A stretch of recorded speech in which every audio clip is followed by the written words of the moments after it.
يخشاه تنزيلا ممن خلق الأرض والسماوات العلى الرحمن على العرش استوى له ما في السماوات وما في الأرض وما بينهما وما تحت الثرى وإن تجهر بالقول فإنه يعلم السر وأخفى الله لا إله إلا هو له الأسماء الحسنى وهل أتاك حديث موسى إذ رأى نارا فقال لأهلهم كثوا إني آنست نارا لعلي آتيكم منها بقبس أو أجد على النار هدى فلما أتاها نودي يا موسى إني أنا ربك فاخلع عليك إنك بالوادي المقدس طوى صدق الله العظيم وصدق رسوله النبي الكريم ونحن على ذلك لمن الشاهدين والشاكرين والحمد لله رب العالمين اللهم صل على سيدنا محمد وعلى آل سيدنا محمد وبارك وسلم الصلاة والسلام عليك يا رسول الله الصلاة والسلام عليك يا نبي الله صلى الله على النبي الأمي وآله صلى الله عليه وسلم صلاة وسلاما عليك يا رسول الله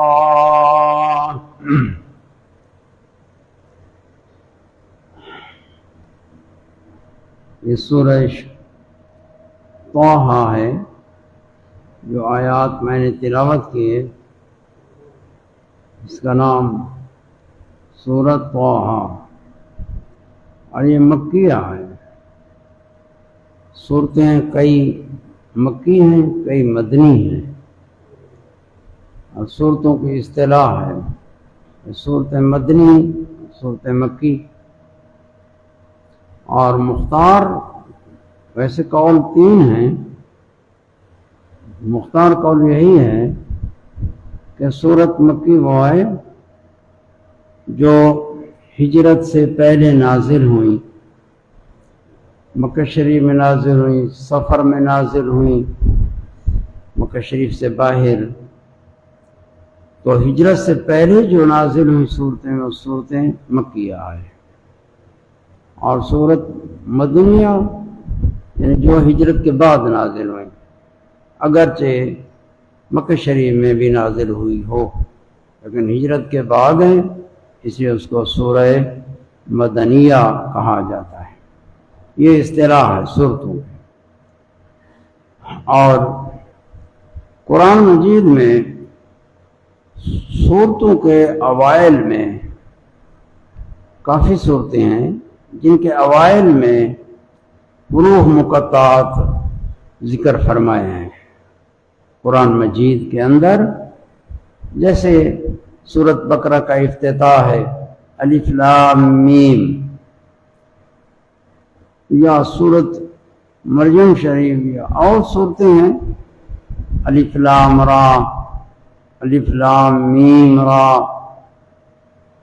طٰہٰ یاسین قاف صاد صورتوں کے اول میں اس میں مفسرین کے دو قول ہیں بعض نے کہا یہ ان حروف سے حروف تہجی مراد ہیں حروف تہجی یعنی حروف تہجی ان کو حروف مبانی بھی کہا جاتا ہے اور مبانی ان کا معنی نہیں ہوتا بس یہ حروف ہیں ترکیب کلام کلام کی ترکیب کے لیے ان کی وضع ہے۔ صورت یعنی حروف تہجی 28 ہیں یا 19 ہیں۔ الف اور حمزہ میں ایک وجہ سے اتحاد ہے، ایک وجہ سے فرق ہے۔ الف اگر ساکن ہو تو یہ اس کو الف کہا جاتا ہے، اور اگر متحرک ہو جائے تو حمزہ کہتے ہیں۔ ہے ایک 28 یا 29 حروف ہیں۔ ساری کلام عرب جتنی بولی ہے، محاورات ہیں قرآن مجید یا احادیث مبارکہ، تو یہ ان حروف سے مرکب ہیں۔ یہی 28 29 حروف ہیں، انہی سے کلام مرکب ہوتی ہیں۔ جیسے کسی کا نام ہے مثلا زید، زید نام ہے تو اس میں ایک زا ہے، یا ہے، دال ہے، حروف تہجی سے یہ ایک حیت لگ گئی، ترکیب آ گئی تو ایک اسم بن گیا۔ اسی طرح فعل بنتے ہیں، تو یہ اس سے مقصد اور کوئی معنی نہیں ہے، یہ حروف تہجی ہیں۔ اور سورتوں کے اوائل میں جو ذکر فرمائے ہیں، مفسرین کا ایک قول یہ ہے کہ یہ حروف تہجی ہیں، بس حروف تہجی۔ پھر اس میں راز ہے کہ اللہ تعالیٰ نے بعض صورتوں کے اول میں حروف تہجی ذکر فرمائے، اور یہاں سورت طٰہٰ میں بھی یہ بھی حروف تہجی ہیں۔ طٰہٰ، ایک طٰہٰ ہے دوسرا ہا ہے، طٰہٰ۔ ان کے ذکر کا جو راز ہے، سر ہے، وہ یہ ہے کہ مخاطبین کو سنایا گیا، مخاطب تاکہ سنیں اور انہیں تنبیہ ہو جائے، وہ سننے کے لیے کان رکھیں، ان کے کانوں کو کھڑکایا گیا اور یہ یاد دلایا گیا کہ یہ کلام ہے اور یہ انہی حروف سے مرکب ہے جن سے تم اپنی کلام میں مرکب کرتے ہو۔ ٹھیک ہے نا، یہ کلام انہی حروف سے مرکب ہے۔ یہ چیلنج ہے، چیلنج، کہ اگر تمہیں شک ہو کہ یہ جو اللہ تعالیٰ نے نازل فرمائے اس میں تمہیں شک ہو تو تم بھی بشر ہو اور تم بھی اپنی کلام انہی حروف تہجی سے مرکب کرتے ہو، تو پھر اس جیسی کلام بنا کے لے آؤ۔ یہ چیلنج کے لیے ہے۔ الف لام میم طٰہٰ، صرف کان کھڑکانے کے لیے ہے۔ پہلے ابتدا میں اعلان کیا گیا کہ یہ کلام اللہ کا ہے اور یہ کلام بھی ان حروف سے مرکب ہے جن سے تم اپنی کلام میں مرکب کرتے ہو، اشعار کہتے ہو، قصیدے کہتے ہو، اپنے محاورے والی باتیں بولتے ہو۔ تو اگر تمہیں شک ہو تو پھر قرآن کی مثل سے فَأْتُوا بِسُورَةٍ مِّن مِثْلِهِ، چھوٹی سی صورت لے آؤ، تم بھی فصیح بلیغ ہو، اہل لسان ہو، اور یہ کلام جو اللہ کے نبی لائے ہیں وحی ہے، یہ کلام بھی انہی حروف سے مرکب ہے جن سے تم اپنی کلام میں مرکب کرتے ہو۔ اگر تمہیں اس میں شک ہے تو پھر تم قرآن کی مثل چھوٹی سی صورت لے آؤ۔ تو آزما لو، اگر تم نہ لے آ سکو تو پھر دوزخ کی آگ سے ڈرو، دوزخ کی آگ سے ڈرو۔ قرآن اور نبی کی تکذیب نہ کرو، دوزخ کی آگ سے ڈرو، جیسے قرآن مجید میں فرمایا فَإِن لَمْ تَفْعَلُوا، اگر نہ کر سکو، وَلَن تَفْعَلُوا، ہرگز نہیں کر سکو گے۔ یہ غیب کی خبر ہے کہ قرآن کی مثل سے چھوٹی سی صورت بھی ساری مخلوق اکٹھی ہو جائے، یہ انسان، فصیح بلیغ، اہل لسان اور سب اکٹھے ہو جائیں، جن اکٹھے ہو جائیں، جیسے فرمایا وَادْعُوا شُهَدَاءَكُمْ، مددگاروں کو بھی ساتھ بلائے، فَإِن لَمْ تَفْعَلُوا وَلَن تَفْعَلُوا، تو تم ہرگز نہیں لے آ سکتے۔ تو پھر فرمایا فَاتَّقُوا النَّارَ الَّتِي اُعِدَّتْ لِلْكَافِرِينَ، فَاتَّقُوا النَّارَ، تم آگ سے بچو۔ ایک مقصد ان حروف سے یہ بیان کیا گیا، مفسرین کرام نے یہ بیان کیا کہ یہ حروف تہجی ہیں، بس اس سے غرض صرف چیلنج ہے اور لوگ مخاطبین کے کان کھڑکانا ہے، ان کے کان میں پہلے یہ حروف داخل ہوں، آگے جو کلام آ رہی ہیں وہ انہی حروف سے مرکب ہے۔ دوسرا قول ہے کہ یہ پوری کلام ہے، جملہ ہے اور مفید ہے، مفیدہ، کلمۃ مفیدۃ، اس کی وضع ہے، اس کے معانی ہیں، اس کے معانی ہے اور اس کی وضع ہے معانی کے لیے۔ اور پھر اس میں دو قول ہیں، ایک قول متقدمین کا ہے اور وہ اسلم طریقہ ہے، اس میں سلامتی ہے، بس بھئی اس میں تم کھوج نہ کرو، یہ اللہ تعالیٰ کا کلام ہے، سورتوں کے اوائل میں جو ذکر فرمایا ہے، بس تم ایمان لے آؤ، تم یہ کہو کہ جو اللہ کی مراد ہے وہ حق ہے، ہم ایمان لائے، لیکن ہم اس کو نہیں جانتے، اپنے علم کی نفی کرو، وَمَا يَعْلَمُ تَأْوِيلَهُ إِلَّا اللَّهُ۔ یہ ہیں حروف مقطعات ہیں، اور حروف مقطعات پھر دو قسم ہیں، کئی وہ حروف مقطعات ہیں جو ظاہری معنی بھی ہمیں نہیں آتا، اور کئی وہ ہیں جو متشابہات سے ہیں، کلام ہے متشابہات سے ہے، اس کا معنی ہم نہیں جانتے، لیکن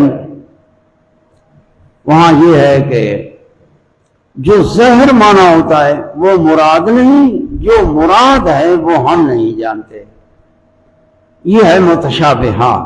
اور قرآن مجید دو قسم اس میں آیات مبارکہ ہیں، دو قسم کے، جیسے قرآن مجید میں خود بیان فرمایا هو الذی انزل علیک الکتاب منہ آیات محکمات ہن ام الکتاب واخر متشابہات۔ قرآن مجید یہ دو حصے ہیں، قرآن مجید کے دو حصے علوم کے، ایک وہ ہیں آیات جو محکمات ہیں، ان کا معنی بھی ظاہر ہے، مراد بھی ظاہر ہے اور محکمات سے ہیں، اور دوسرا حصہ متشابہات سے ہے۔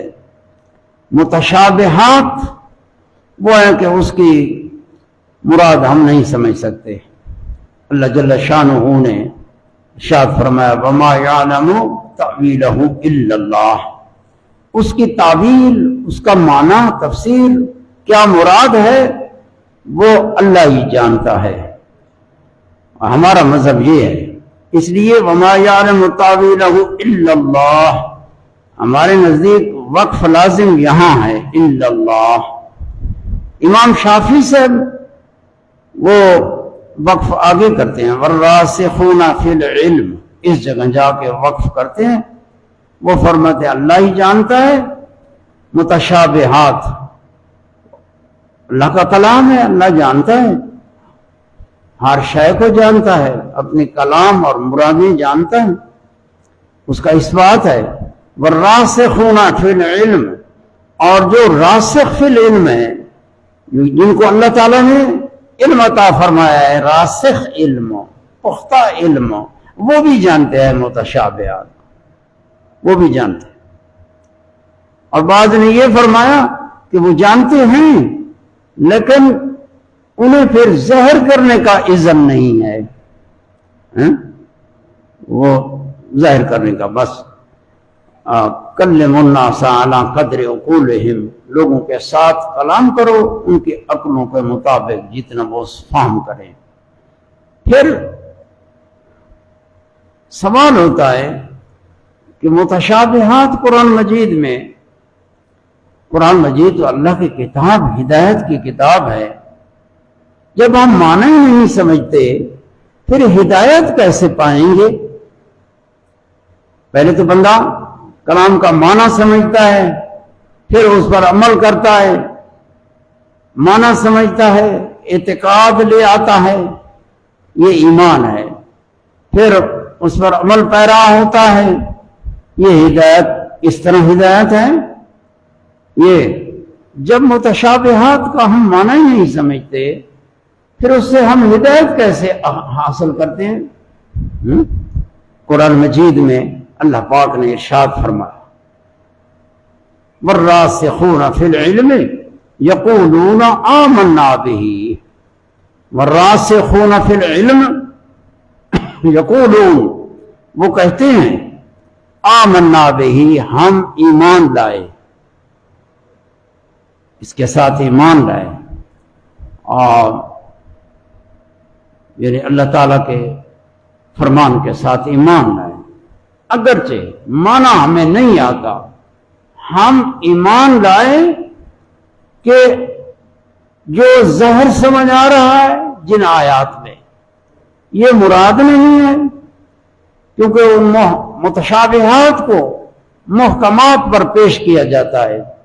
ہن ام الکتاب، وہ ام الکتاب ہیں، ام الکتاب، کتاب، ام الکتاب، اور ام کا معنی اصل، اصل وہ جس کی طرف رجوع کیا جاتا ہے، اس لیے ماں کو بھی ام کہتے ہیں کہ ماں بھی بندے کی اصل ہوتی ہے اور اس کی طرف رجوع کیا جاتا ہے۔ تو ام الکتاب وہ آیات مبارکہ ہیں جو متشابہات کو ان پر پیش کیا جاتا ہے، ان پر پیش کرتے ہیں، پھر وہ بیان کرتے ہیں۔ ام الکتاب بیان کرتا ہے کہ یہاں یہ معنی مراد نہیں ہے جو تم سمجھ رہے ہو، یہ معنی مراد نہیں ہے، وہ ام الکتاب بیان کرتا ہے۔ پھر متشابہات، اس پر، اس سے ہدایت حاصل کرنا یہ ہے کہ تم کہو جو ظاہر معنی ہے یہ مراد نہیں، اور جو مراد ہے اللہ کی وہ اس کا ہمیں علم نہیں ہے، بس جو مراد ہے اللہ کی ہم ایمان لائے ہیں، بس یہ ہدایت ہے۔ یہ ایک آزمائش ہے، اللہ تعالیٰ اپنے بندوں کو آزماتا ہے، جس طرح چاہتا ہے آزمائش کرتا ہے۔ یہ علماء کے لیے آزمائش ہے، جو متشابہات، کیونکہ عالم، علماء، ان کی طبیعت کا تقاضا یہ ہوتا ہے کہ ہر مسئلے کو وہ جانے، ہر مسئلے کی گہرائی تک پہنچے، یہ عالم کی طبیعت کا تقاضا ہوتا ہے، اور عالم تقاضا کرتی ہے طبیعت اس کی کہ وہ جانے۔ سورۃ بقرہ شریف، بسم اللہ الرحمن الرحیم، الف لام میم، الف کا کیا معنی ہے، لام کا کیا معنی ہے، میم کا کیا معنی ہے؟ عالم کی طبیعت کا تقاضا ہے کہ اس کی گہرائی تک پہنچے، اس کے اندر جو اللہ پاک نے اسرار رکھے ہیں، حقائق رکھے ہیں، معارف، عرفان رکھا ہے، اس سب کو حاصل کرے۔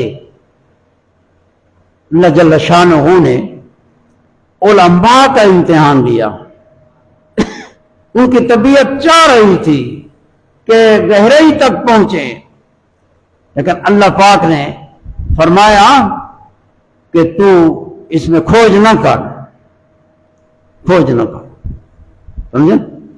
تو تکلیف طبیعت کے تقاضے کے خلاف ہوتی ہے، یہ علماء سے امتحان ہے۔ جیسے جو ہلاک کو علم کا مکلف کیا گیا کہ علم سیکھو، اور جہل کی طبیعت کا تقاضا علم سے نفرت کرتا ہے، گریز کرتا ہے، اس لیے ہر بندہ عالم نہیں ہوتا، خاص خاص ہوتے ہیں۔ تو ایک طبیعت ہے انسان کی طبیعتیں اللہ پاک نے مکلف کیا، تکلیف طبیعت کے تقاضے کے خلاف ہوتی ہے۔ تو جاہل کو مکلف کیا کہ علم پڑھ، اور عالم کو مکلف کیا کہ متشابہات، اس کی طبیعت چاہ رہی تھی کہ میں اسرار جانوں، لیکن اللہ پاک نے فرمایا کہ تو اس میں کھوج نہ کر، بلکہ اقرار کر، اے آنکھ اللہ عالم بمرادہ بذالک، اللہ تعالیٰ اپنی مراد کو خود جانتا ہے، جو اس کی مراد ہے میں نہیں جانتا۔ اپنے علم کی نفی کر اور علم کی تفویض کر اللہ کی طرف، اور اس کی مراد جو کلام سے ہے اس پر ایمان لے آ، بس یہ ہدایت ہے جو قرآن سے حاصل ہو رہی ہے۔ سمجھیں؟ ذرا مشکل ہے مسئلہ، مشکل تو نہ، لیکن میری زبان تے بیان دے وچ مشکل پیدا تھی نہیں ہے۔ تو اے طٰہٰ، اے بھی حروف مقطعات متشابہات دے وچوں، اور حروف مقطعات متشابہات اس کے اندر اسرار ہیں، لیکن کھوج کرنے کی اجازت نہیں ہے۔ اور ایک تفسیر ہے قرآن مجید کی، تفسیر فسر سے، فسر کا معنی بیان، اور قرآن کا بیان اللہ کا نبی کر سکتا ہے، غیر نہیں کر سکتا۔ غیر اللہ کے نبی سے سنتا ہے پھر کرتا ہے۔ اللہ کے نبی متشابہات سے بے متقدمین ہمارے علماء، انہوں نے فرمایا متشابہات میں اسلم طریقہ یہی ہے کہ اس میں بالکل کھوج نہ کرو۔ اور دوسرا طریق بھی ہے، اس کو تعویل کہتے ہیں۔ تعویل وہ قطعی نہیں ہے، یعنی اس میں ایک کلام کے معنی کا بیان ہوتا ہے، توجیحات ہوتی ہیں، اس کو توجیح کہتے ہیں، اور بیان کرنے والا بھی جزم نہیں کرتا۔ حضرت طٰہٰ میں تعویلات کی گئی۔ بھئی طٰہٰ یہ اسم ہے اللہ تعالیٰ کے اسماء سے۔ اللہ پاک نے اس سورت کے اول میں طٰہٰ، یہ اللہ تعالیٰ کا اسم ہے، اور یہ اللہ جل شانہ نے اپنے اسم کی قسم کھائی ہے۔ طٰہٰ یہ قسم کھائی ہے۔ ایک قول یہ ہے کہ طٰہٰ اللہ تعالیٰ کا اسم ہے، نام ہے اللہ تعالیٰ کا طٰہٰ۔ پھر اس میں پھر مزید تعویل کہ طٰہٰ یہ تعویل ہے، تفسیر نہیں ہے۔ تعویل اور تفسیر میں فرق ہے۔ تعویل توجیہ، حضرت ابن عباس سے روایات ہیں، حضرت مجاہد سے، اور حضرت اکرمہ، حضرت سعید بن جبیر، بڑے بڑے تابعین، علماء، فقہا، انہوں نے یہ اقوال ذکر کیے ہیں تعویلات میں۔ تو کہا بھئی طٰ یہ مخفف ہے طاہر سے، اور ہاں مخفف ہے ہادی سے۔ یا طاہر یا ہادی، یہاں حرف نظام محذوف ہے، مقدر ہے، یا طاہر یا ہادی۔ بعد میں اللہ تعالیٰ کے اسماء سے شمار کیا اور یا مقدر بنایا، بعد میں اللہ کا اسم بیان کیا۔ اسم تو ہے لیکن اللہ نے اس سے قسم کھائی ہے، اپنے اس اسم کے ساتھ قسم کھائی ہے، اور مقسم بھی جو آگے فرمایا ما انزلنا علیک القرآن الا ما انزلنا علیک القرآن لتشقى الا تذکرۃ لمن یخشی، یہ قسم کھا کے ارشاد فرمایا۔ دوسرا کہ طٰہٰ یہ نبی کریم صلی اللہ علیہ وسلم کا اسم ہے۔ انہوں نے پھر طٰہٰ سے تعویل یہ کی، طٰہٰ کا معنی طاہر من الذنوب، اور ہاں سے ہادی الی علام الغیوب، کہ یا پھر حرف ندا مقدر ہے، یا طاہر من الذنوب، اے وہ ذات جو گناہوں سے معصوم ہے، پاک ہے، یا طاہر من الذنوب وہادی الی علام الغیوب، اور رہنمائی دینے والے، راستہ دکھانے والے، اللہ کی طرف بلانے والے، ہادی۔ اور دوسرا اور تعویل کہ طٰہٰ یہ امید ہے، امید سے، اور یہ بھی حرف ندا مقدر ہے، یہ بھی رسول اللہ صلی اللہ علیہ وسلم کی صفت ہے، یا مطمع الشفاعت، یا مطمع الشفاعت ہادی الی علام الغیوب، اے وہ ذات، اے وہ محبوب رب العالمین، وہ رحمت للعالمین، جس کی امت کو شفاعت کی امید ہے۔ یہ طٰہٰ کا معنی کیا ہے، طٰہٰ۔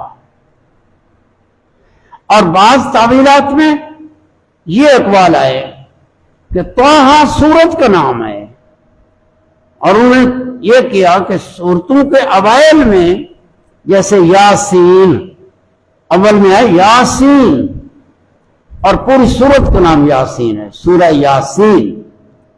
اول ہے قاف، حروف مقطعات سے قاف، پوری سورت قاف کہا جاتا ہے، یہ سورت کا اسم ہے۔ اور بعد نے اسی طرح اور بھی صورتوں میں ہے، تو سورت کا اسم بھی ہے، اللہ کا اسم ہے، نبی پاک صلی اللہ علیہ وسلم کا اسم ہے، اور مخفف ہے ان معانی سے، ان معانی کے لیے تو یہ قول بھی کیا گیا۔ یہ متاخرین کے اقوال میں زیادہ ملتا ہے، متقدمین جو ہیں اسلم طریقہ کہ یہ اللہ تعالیٰ کے رازوں سے راز ہے، اور ان حروف کے اندر ایسے اسرار موجود ہیں مستأثر اللہ بعلمہ تعالی، جو اللہ تعالیٰ اس علم کے ساتھ خاص ہے۔ نبی پاک صلی اللہ علیہ وسلم چونکہ اللہ کے محبوب ہیں اور رسول ہیں اور نبی ہیں، آپ کے ساتھ اللہ نے کلام کی تو آپ نے سمجھا بس۔ اگر ان کے اندر جو کلام ہے، جو معنی ہے، بس آپ، اللہ پاک نے کلام اتارا، آپ اول مخاطب ہیں، کلام اللہ نے آپ سے کیا تو آپ نے اس کا فہم کیا، کیونکہ اگر اللہ کلام کرے اور آپ اس کا فہم نہ کریں تو یہ صفحہ لازم آتا ہے، جیسے کوئی اجمی کے ساتھ عربی میں گفتگو کرے، ایک بندہ کہ اس کو بولی آتی ہی نہیں ہے، مطلب آتا ہی نہیں ہے، تو دوسرا اس کے ساتھ ایسی گفتگو کرے اور بولی میں، تو بندے کیا کہیں گے؟ یعنی کو سمجھ کو نہیں، تو میرا کلام کر رہی، یعنی ایک صفحہ سے رہنے۔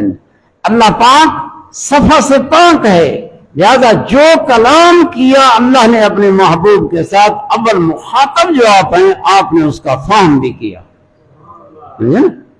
جیسے قرآن مجید میں ہے فَإِذَا قَرَأْنَاهُ فَاتَّبِعْ قُرْآنَهُ ثُمَّ إِنَّ عَلَيْنَا بَيَانَهُ، پھر محبوب ہمارے اوپر ہے اس کا بیان، اللہ نے بیان کیا، اس کے اندر راز ہیں، اسرار ہیں۔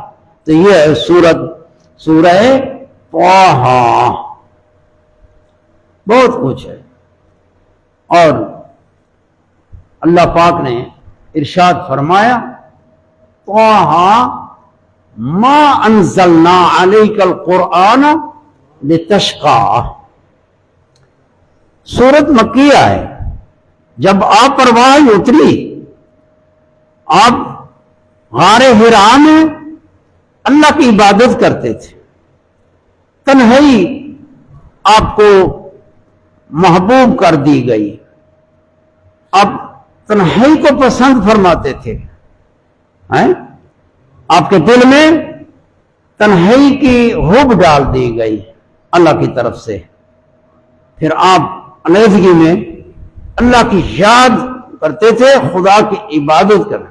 یتحنسو فی غار حرا، غار حرا میں اللہ کی عبادت کرتے تھے، وحی اتری، آپ عبادت بہت کرتے تھے، لیکن جب وحی اتری عبادت اور بڑھ گئی، عبادت بڑھ گئی، سمجھے نا؟ اور یہ وجہ تھی کہ حضور کریم صلی اللہ علیہ وسلم ساری رات عبادت میں گزار دیتے تھے، پاؤں پر ورم آ جاتا تھا۔ اللہ جل شانہ نے آیات اتارے، ہے نا، یہ شان نزول میں بیان کیا گیا ہے۔ ایک اور بھی ہے، اللہ پاک نے فرمایا ما انزلنا علیک، اے محبوب ہم نے تیرے اوپر قرآن اس لیے نازل نہیں کیا کہ تمہیں مشقت میں ڈالیں، تمہیں مشقت میں ڈالیں، اس لیے نازل نہیں کیا کہ تم مشقت میں پڑو، عبادت زیادہ کرو، تکلیف، مجاہدہ کبیرہ، بہت بڑا مجاہدہ عظیمہ وہ کرو۔ ما انزلنا علیک القرآن لتشقى الا تذکرۃ لمن یخشی، مگر نصیحت کے لیے قرآن نازل فرمایا۔ اللہ جل شانہ فرماتا ہے قرآن نازل کیا محبوب تمہارے اوپر اس لیے نہیں کہ تمہیں مشقت میں ڈالوں۔ حضور عبادت زیادہ کرتے تھے تو اللہ پاک نے فرمایا یا ایھا المزمل قم اللیل الا قلیلا نصفہ او انقص منہ قلیلا او زد علیہ ورتل القرآن ترتیلا۔ حضور کریم صلی اللہ علیہ وسلم رات کو اللہ کی عبادت بھی کرتے، آپ آرام بھی فرماتے، دنیں روزہ بھی رکھتے اور گائے روزہ نہیں بھی رکھتے تھے، جیسے نوافل کے روزے ہیں سوائے رمضان شریف کے، باقی لگاتار پورا مہینہ شعبان کا مہینہ ہے، حدیث میں ہے اکثر شعبان آپ روزہ رکھتے تھے، لیکن باقی سوائے رمضان کے پورا مہینہ آپ نے روزے نہیں رکھے، آپ روزے بھی رکھتے تھے اور افطار بھی کرتے تھے، رات کو سوتے بھی تھے اور تہجد اور نوافل قرآن مجید تلاوت بھی فرماتے تھے، سمجھیں؟ تو اللہ تذکرۃ لمن یخشی، مگر تذکرہ کا معنی نصیحت، مگر نصیحت کے لیے قرآن اتارا۔ بلا نصیحت کس کے لیے؟ لمن یخشی، جو اللہ سے ڈرے، جو اللہ سے ڈرتا ہے اس کے لیے نصیحت ہے۔ سوال ہوتا ہے کہ قرآن مجید نصیحت ہے سب کے لیے، اللہ تعالیٰ نے یہاں تخصیص فرمائی ہے، تخصیص کی وجہ کیا ہے؟ یعنی تخصیص کوئی احتراز کے لیے نہیں ہے کہ کسی کو نکالنا ہے، قرآن نصیحت سب کے لیے ہے، جو اللہ سے ڈرتے ہیں ان کے لیے بھی ہے، جو ایمان نہیں لاتے سب کے لیے ہے، ساری مخلوق کے لیے ہے، لیکن قرآن سے نصیحت حاصل کی ان لوگوں نے جو خدا سے ڈرنے والے تھے۔ جب قرآن سے نفع انہوں نے پکڑا تو گویا قرآن نصیحت ہی انہی کے لیے ہوئی۔ کہتے ہیں نا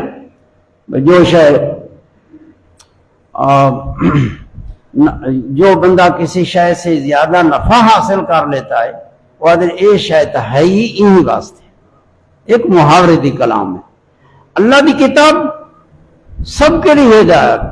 لیکن قرآن مجید میں فرمایا ہدی للمتقین، متقی لوگوں کے لیے ہدایت. قرآن تو ان ھذا القرآن یہدی للتی ہی اقوم، یہدی یعنی یہدی للتی، یہ یہدی ہے متعدی ہے، یہدی الناس، لوگوں کو ہدایت دیتا ہے، راستہ دکھاتا ہے. لیکن جو قرآن مجید سے نفع حاصل کرتے ہیں گویا قرآن ہدایت اور قرآن نصیحت ہے ہی انہی کے لیے. تو تخصیص اس لیے ہی کہ نفع انہوں نے پکڑا، یہ وجہ ہے تخصیص کی. اللہ تذکرۃ لمن یخشی تنزیلاً. اب تنزیل قرآن مجید کی شان بیان فرمائی. تنزیلاً ممن خلق الارض والسماوات العلی، یہ قرآن مجید تنزیل ہے.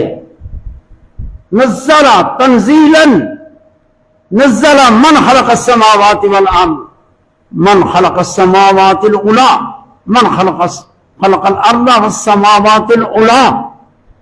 اس ذات نے قرآن مجید کو نازل فرمایا اپنے خاص بندے پر، جس ذات نے زمینوں کو پیدا کیا. خلق الارض والسماوات العلی، خلق الارض والسماوات العلی، یعنی جو خالق ہے زمینوں کا اور خالق ہے آسمانوں کا، بلند آسمانوں کا. سمجھے نا، آسمان ہے ہی بلند، یہ صفت ہے تاکہ اس کو یعنی سمجھے بندہ کہ اتنی بڑی مخلوق کا خالق ایک مخلوق ہے، کہ زمین مخلوق ہے، بہت عظیم ہے. زمین بھی بہت عظیم ہے، بڑا ہے، کوڑا ہے، ثقیل ہے، بہت پہنائی رکھتا ہے، بہت منافع رکھتا ہے. اس کے اندر حکمتیں پوشیدہ اس کے اندر ہیں، خزائن مدفون ہیں، اور مخلوق ہے اس میں. اور پھر آسمان، اور وہ اتنے بلند اور اتنے بڑے اجرام فلکیہ، اور اس میں نیرین، شمس، قمر، سیارے، ستارے، اور عجیب عجیب مناظر. یہ کتنے عظیم ہیں. ہم جب ان کو دیکھتے ہیں ان کی عظمت ہمیں معلوم ہوتی ہے.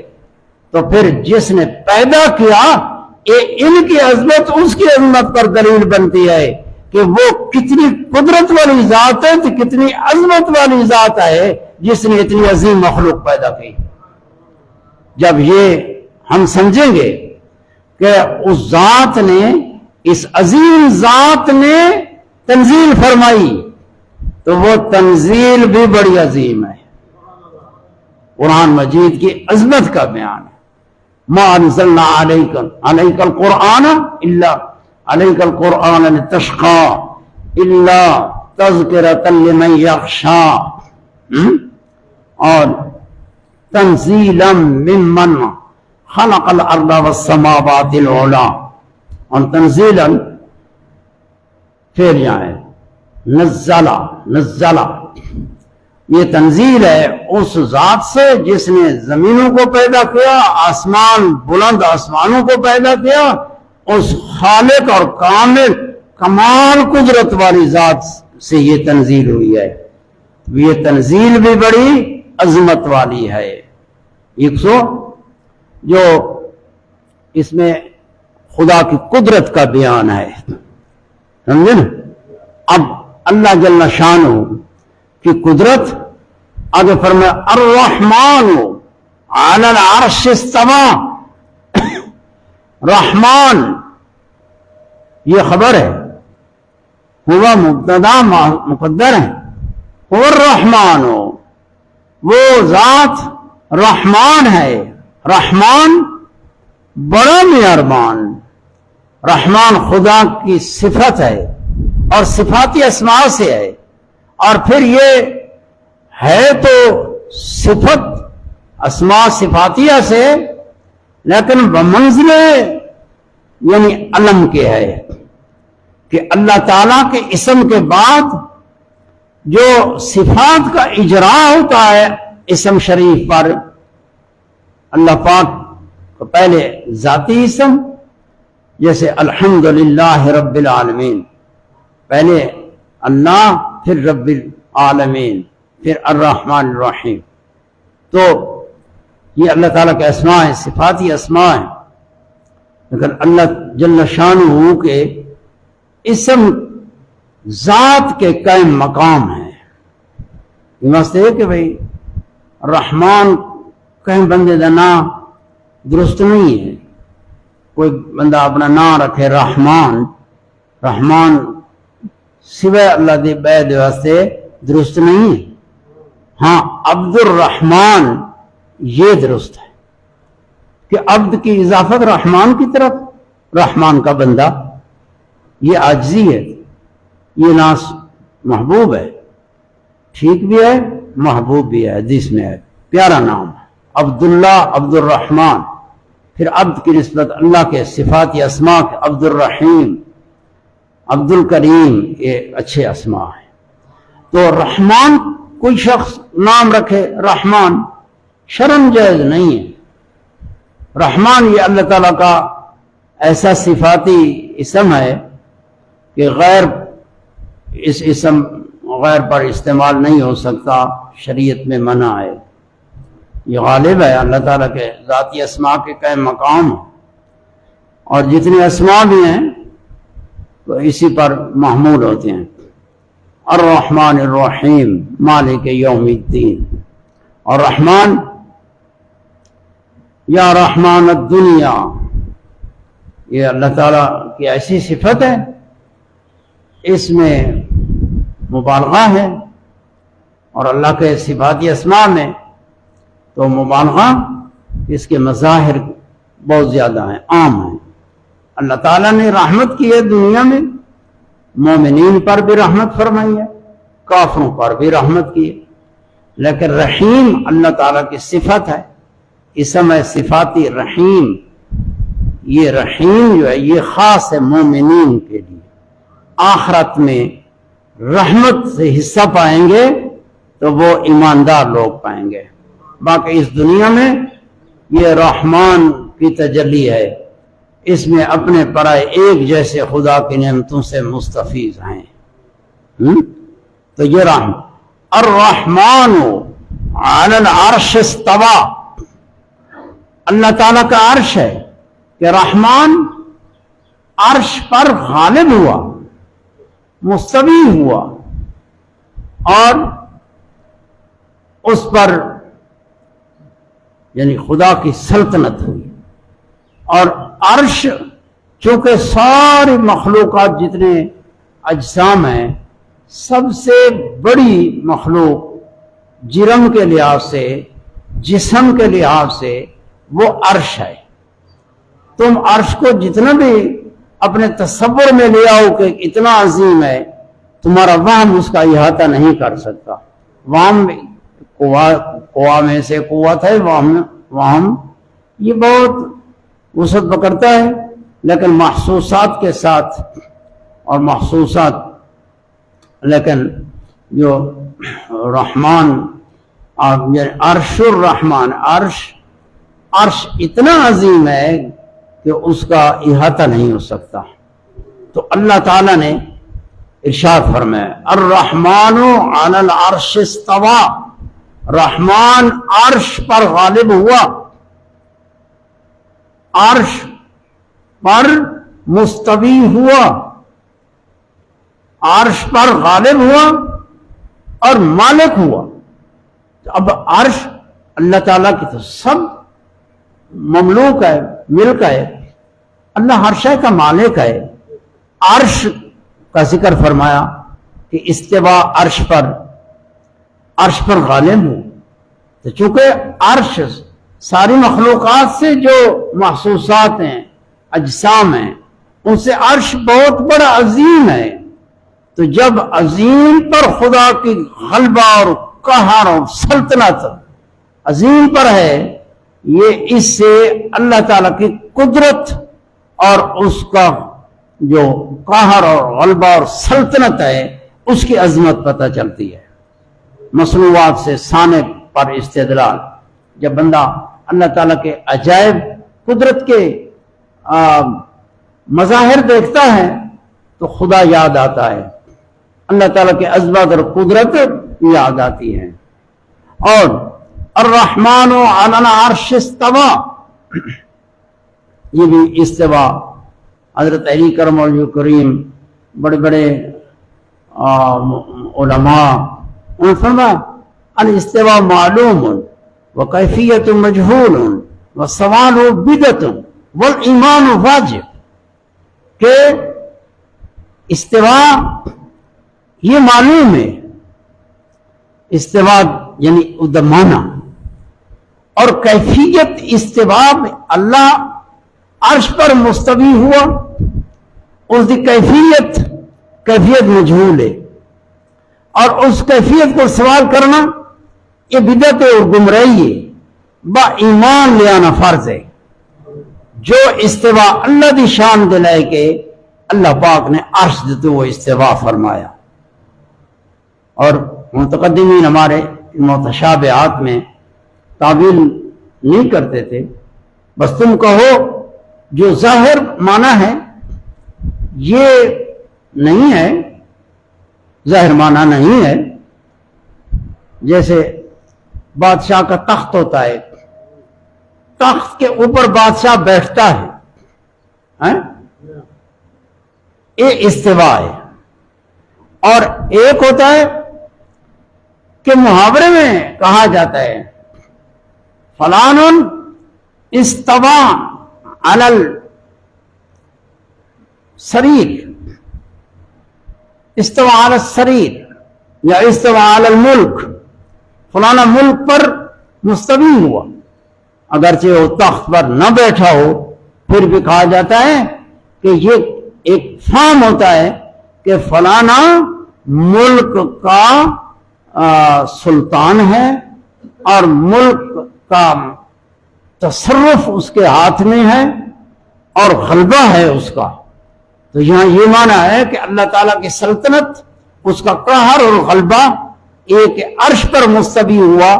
کہ ہمیں سمجھایا گیا کہ ہمارے ذہن میں یہ بات تھی کہ عرش سب سے بڑی مخلوق ہے اللہ کی۔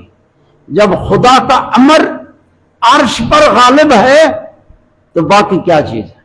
عرش کتنا عظیم ہے، خدا کا امر عرش سے بھی غالب ہے۔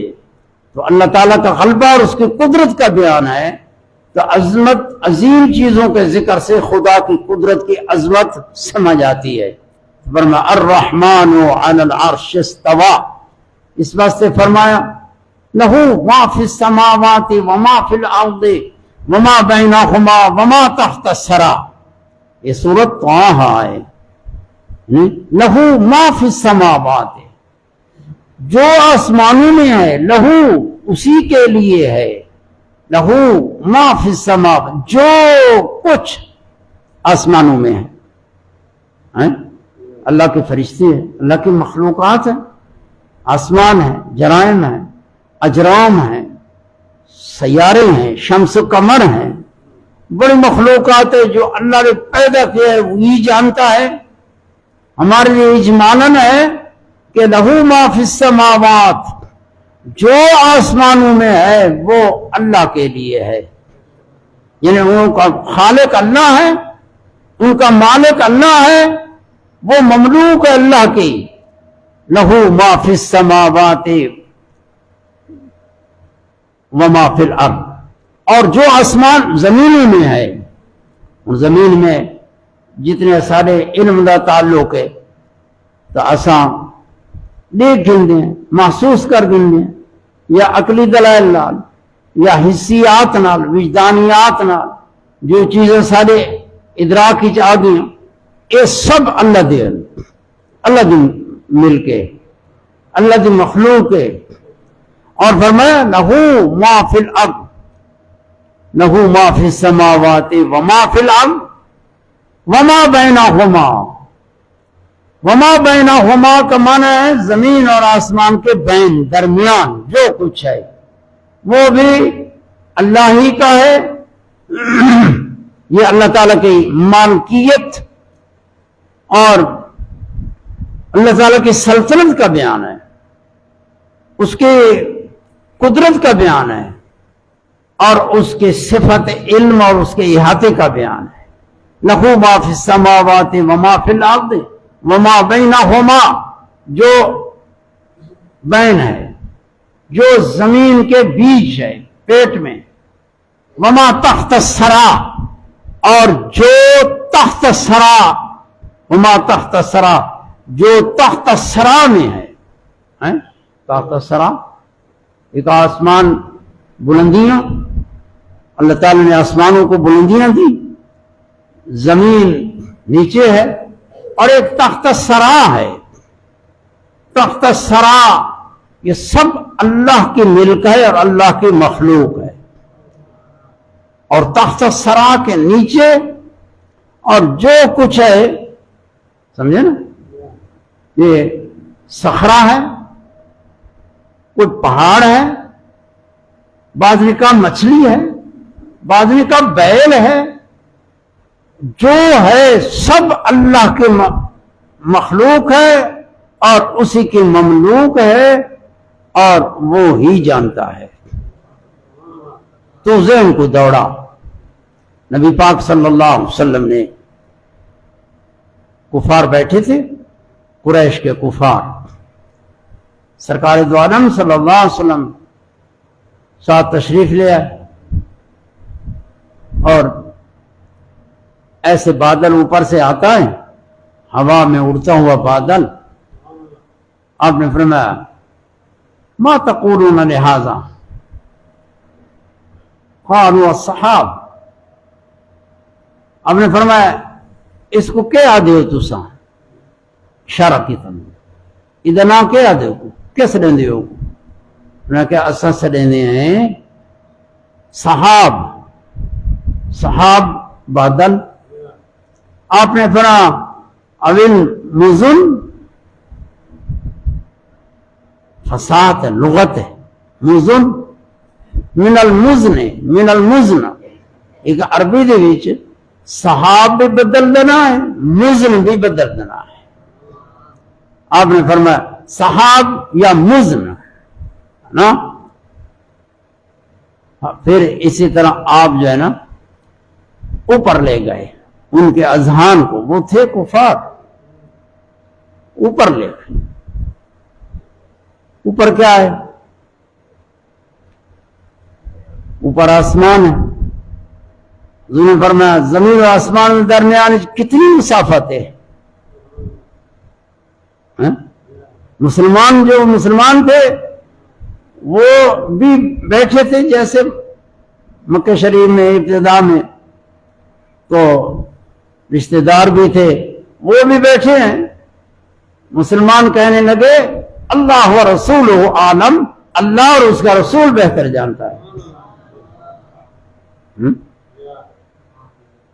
تو آپ صلی اللہ علیہ وسلم نے فرمایا کہ 500 سال کی مسافت، 500 سال۔ اسی طرح پھر آپ پھر پہلے آسمان کے اوپر دوسرا آسمان، پھر اس کی مسافت، پھر تیسرا آسمان اس کی مسافت، تو اسی طرح بیان ہوتا گیا عرش تک۔ پھر اوپر آئیں، اوپر کیا ہے؟ فرمایا اللہ۔ یہ مطلب ہے یہ نہیں کہ مکان خدا واسطے، وَهُوَ فِي السَّمَاءِ إِلَٰهٌ وَفِي الْأَرْضِ إِلَٰهٌ، وہ آسمانوں میں بھی معبود برحق ہے، زمینوں میں بھی معبود برحق ہے، مکان سے پاک ہے۔ یہ صرف ان کے ذہن کو بلندیوں کی طرف لے جانا اللہ تعالیٰ کے مظاہر میں اور اللہ تعالیٰ کے ذات کی معرفت کے لیے ان کے ذہن کو دوڑانا، کہ فرمایا اللہ۔ پھر زمین سے نیچے جب تحت الثری، ہاں اس کے نیچے کیا ہے؟ اللہ و رسول عالم۔ آپ فرمایا اگر کوئی یہیں سے رسی نیچے کرے اور تلے چلی جائے، کہاں ہوگی؟ یعنی تحت الثری سے نیچے اللہ، یعنی ان کے ذہن کو آپ صلی اللہ علیہ وسلم نے اس حکمت والے بیان سے اللہ کی طرف لے گئے، اوپر بھی اور نیچے بھی۔ لہو ما فی السماوات وما فی الارض وما بینہما وما تحت الثری، یہ ہے خدا تعالیٰ کی مالکیت، بادشاہی، آگے علم والی صفت کا بیان ہے۔ وَإِن تَجْهَرْ بِالْقَوْلِ، اللہ فرماتا ہے اگر تو جہر کرے، اچھا بولے، جہر میں جہر ہوں دی زبان اچھا کر کے تو بولے، کوئی قول کرے خیر دا قول کرے، وَإِن تَجْهَرْ بِالْقَوْلِ، یا جو قول بھی ہو، زبان سے قول کرتا ہے بندہ، بات کرتا ہے، بات آشکارا کرتا ہے، ظاہر کرتا ہے آواز کے ساتھ، اللہ فرماتا ہے فَإِنَّهُ يَعْلَمُ السِّرَّ وَأَخْفَى، اللہ تعالیٰ پوشیدہ کو بھی جانتا ہے اور پوشیدہ تر کو بھی جانتا ہے۔ خدا تعالیٰ دی علم دی سر پوشیدہ اور اخفا پوشیدہ تر، یعنی سر تیرے دل کے اندر ہے، ایک راز ہے، ایک خیال ہے، ایک ارادہ ہے، قصد ہے، عزم ہے، تیرے دل کے اندر موجود ہے اور تو جان دے میرے دل کے اندر ہے، میں نہ جاندا بھی نہیں جاندا، تیرے دل کے اندر ہے۔ اللہ نے فرمایا انہ یعلم السر وَإِن تَجْهَرْ بِالْقَوْلِ فَإِنَّهُ يَعْلَمُ السِّرَّ، اللہ تعالیٰ تیرے اون راز کو جان دے، یہ تو دل دے وچ رکھا ہے، پوشیدہ ہے، تو جان۔ وَأَخْفَى، اور اخفا اور راز ہے جڑا تو آپ ہی نہیں جاندا، ہوں کوئی تیرے دل وچ، لیکن کچھ وارا بعد اون آمنے، لیکن او بعد ہی تیرے دل وچ آسی، پیچھے تو جان سے۔ اللہ فرمائے فَإِنَّهُ يَعْلَمُ السِّرَّ وَأَخْفَى، اللہ تعالیٰ نہانی بھی جانتا ہے اور بہت پوشیدہ تر بھی جانتا ہے۔ راز بذات الصدور، اللہ جل شانہ کی تعریف ہے، ذکر میں بڑی لذت ہے، دل کرتا ہے کہ بیان ہوتا رہے لیکن وقت کم ہے، ہم نے جمعہ پڑھنا ہے، ٹائم ہے، تھوڑا تھوڑا۔ اللہ پاک ان کلمات کی برکت فرمائے، عمل دی توفیق عطا فرمائے۔ وآخر دعوانا ان الحمد للہ رب العالمین۔